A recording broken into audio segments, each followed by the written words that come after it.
अस्सलाम वालेकुम जी। आज मैं लेके आई हूँ आप लोगों के लिए बहुत ही ज़बरदस्त है कोफ्ते की रेसिपी, जो बहुत ही कम इंग्रेडिएंट्स के साथ बनकर तैयार होंगे। ये देखें जी, यहाँ पे हमने 3 प्याज ली। लहसुन अदरक का हमने पेस्ट बना लेना है। अदरक को छील के, लहसुन को छील के, और ये जी 2 चम्मच हमने इसमें चने की दाल लेनी है, 2 चम्मच खशखाश है और 1 चम्मच हमने चावल लेने हैं। आधा किलो कीमे के अंदर हमने ये बनाना है। ये आधा किलो के हिसाब से आप 1 किलो करें तो ये इसी क्वान्टिटी को आप डबल कर लीजिए। कीमे के साथ जो हड्डियाँ आती हैं हमने उसको चढ़ा देना है कुकर के अंदर, ताकि उसकी अच्छी सी बनकर यखनी तैयार हो जाए। चावल, खशखाश और दाल को हमने सबसे पहले ग्राइंड किया है। ग्राइंड करने के बाद हमने इस तरह से कुंडाली में इसको अच्छी तरह से बारीक करना है। जितना स्मूथ ये मिक्सचर बनेगा उतना ही अच्छा होगा। आप लोगों के पास सिल है, आप उसके ऊपर भी कर सकते हैं, लेकिन मकसद हमारा ये है कि इसको बारीक हमने करना है। कीमा बनाने की बारी आती है। जो ऑलरेडी हमने ब्राउन प्याज की हुई थी, उसमें से 2 चम्मच हमने प्याज इसमें ऐड करनी है और 1 अदद कच्ची प्याज ऐड करनी है। ये आधा कप दही है, और वो सामने जो है वो खशखाश, चने की दाल और चावलों का मिक्सचर है। और ये इसके अलावा हमने इसमें कुछ ऐड नहीं करना। ये जी कीमा है। कीमा को हमने क्या करना है, सबसे पहले हाफ़ कीमा लेके हमने मिक्सी के अंदर डाल के इसको अच्छी तरह से ग्राइंड कर लेना है, पीस लेना है। कीमा बहुत अच्छा पिसा होगा उतने ही अच्छे कबाब बनेंगे, फटेंगे नहीं, बिल्कुल टूटेंगे नहीं, और बहुत ही ज़बरदस्त से बनेंगे। आप लोगों ने लाजमी इसको ट्राई करना है। ये बहुत ही ईजी रेसिपी है, सबको समझ आ जाएगी। कोई समझ नहीं, इसमें से कुछ समझ नहीं आता तो आप नीचे कमेंट्स के अंदर मुझसे पूछ सकते हैं कि आपको क्या समझ नहीं आया। बस इसके स्टेप्स हैं, आपने जो ईज़िली इसको फॉलो करके आप इसको इजीली बना सकते हैं। ये देखें जी, अब ये कीमा निकल आया है। अब दूसरे कीमे की बारी है। जब ये ग्राइंड हो जाएगा अच्छी तरह से, तब हमने इसके अंदर कच्ची प्याज और फ्राई की हुई प्याज ऐड करनी है, और मसाले हमने इसमें लास्ट में डाले हैं, क्योंकि जब हम इसमें डालेंगे अभी तो इसका कीमा पानी छोड़ देगा। ये एक टिप है, ठीक है। और ये देखें जी, दही चली गई है। ये ग्राइंड हो गया था अच्छी तरह से। अब दही डालने के बाद हमने इसमें ना ये पिसा हुआ जो मिक्सचर तैयार किया था अभी हमने, चने की दाल, चावल और खशखाश का, ये बहुत अच्छी तरह पिसी हुई होगी तो कीमे बहुत ही स्मूथ बनेंगे, बहुत ही मज़े के बनेंगे। अब हमने इसमें ये देखें जी, ब्राउन प्याज ऐड कर दिया है, और ये कच्ची प्याज का डालने का मकसद और दही का डालने का मकसद ये होता है कि कोफ्ते जो है हमारे बहुत ही सॉफ्ट बने, बहुत ही नरम मुलायम बने। ये देखें जी, यखनी बनकर बिल्कुल तैयार हो गई है। हमने इतनी यखनी बनानी है कि जो हमारा शोरबा हो सिर्फ उतनी यखनी बनेगी, इससे ज़्यादा हमने यखनी नहीं बनानी।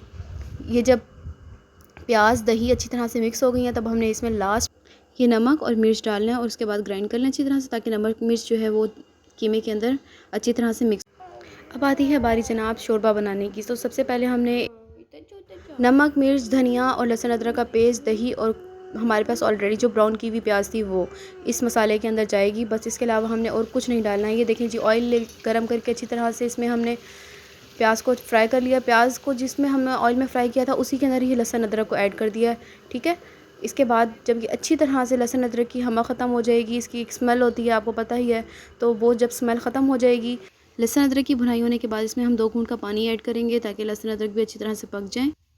ये मेरी सास की बहुत ही ज़बरदस्त रेसिपी है, अब आप लोगों को बहुत पसंद आएगी। अब जाएंगे सारे इसमें मसाले, धनिया पाउडर और नमक चला जाएगा। आप मिर्ची अपने अकॉर्डिंगली डाल सकते हैं।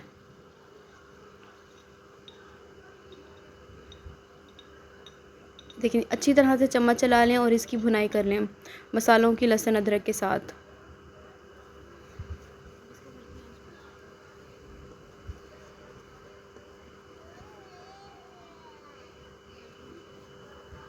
इसमें इन 3 मसालों के अलावा कोई मसाला नहीं जाएगा, ना हल्दी जाएगी, ना गरम मसाला जाएगा, कोई और मसाला हमने ऐड नहीं करना। बहुत ही कम इंग्रेडिएंट्स के साथ ये बनकर कोफ्ते तैयार होंगे।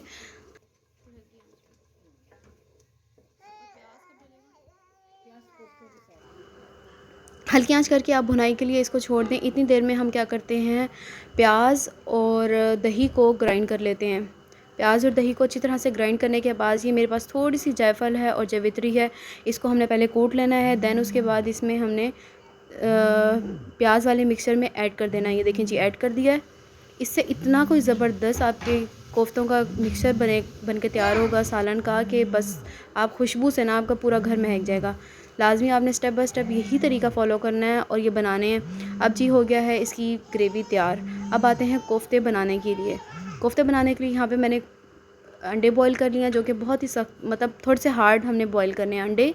ये है जी धनिया और थोड़ी सी मिर्चें, सब्ज़ मिर्चों को हमने चॉप कर लेना है। अब कोफ्तों के अंदर इस तरह से फिलिंग भरी जाएगी। ये देखें जी, चॉप कर लिया है, थोड़ा मोटा थोड़ा बारीक इस तरह करके ना। ये देखें, ये इस तरह से कोफ्ते बनाए जाएंगे। सबसे पहले नीचे थोड़ा सा कीमा रखा जाएगा कोफ्तों का, ऊपर हमने ये अंडे वाला मिक्सचर डाल दिया जिसके अंदर हरा धनिया, हरी मिर्चें और अंडे हैं। और ये कोफ्ता इस तरह से दबा दबा कर आपने प्रेस कर करके, पानी आप लगा सकते हैं, आप ऑयल यूज़ कर सकते हैं इसको बनाने के अंदर। ये देखें जी, थोड़ा सा मिक्सचर हाथ में रखा, उसके बाद हरा धनिया और अंडे वाला मिक्सचर रखा, उसके ऊपर दोबारा से एक और कोटिंग कर दी हमने कीमे की। तो ये ज़बरदस्त से कोफ्ते आपके बनकर तैयार हो जाएंगे। और ये बहुत ही सॉफ्ट बने थे, इतना मज़े का इसका टेस्ट था कि मैं आपको बता नहीं सकती। ये देखें जी, गौर से आप लोगों ने देखना है, इस तरह से दबा दबा कर ये प्रेस कर करके कोफ्ते बनेंगे। इसको बनाते हुए ये हाथ पे मत चिपकें, तो इसलिए हमने थोड़ा सा ऑयल यूज़ कर लिया। या आप पानी, नॉर्मल पानी भी ले सकते हैं, आप ऑयल भी ले सकते हैं। ये देखें जी, एक दफ़ा दोबारा से देख लें कि किस तरह बनाए गए हैं। हर घर में मुख्तलिफ तरीके से कोफ्तों की रेसिपी बनाई जाती हैं। हमारे घर में ये इसी तरह से सब पसंद करते हैं, तो मैंने सोचा आप लोगों के साथ शेयर करूँ। अच्छी तरह से देख लें, मैंने क्लोज़ करके आपको दिखा दिए। ये सारे कोफ्ते इस तरह से बनकर तैयार हो जाएंगे। अब ये कोफ्ते हमने क्या करना है जी, जो हमारा हल्की आंच पे मसाला भून रहा था उसके अंदर ऐड कर देने। हमने बिल्कुल भी इसमें स्पून नहीं चलाना। कपड़े की मदद से आप इसको हिला हिला हिला के इसको भुनाई कर सकते हैं।